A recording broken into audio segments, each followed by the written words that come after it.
认真的女人最美，最美的女人是妈妈。献给您无限感激和温馨的祝福，妈妈，母亲节快乐！祝妈妈永远健康美丽。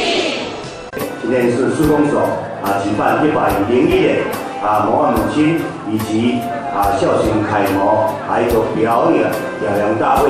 大家知道，每个人都要孝顺双方父母亲父母亲只有一个而已所以今天一个模范母亲表扬以及孝行楷模祝福今天借由这个表扬大会，能够带给社会更加的祥和，更加的温馨。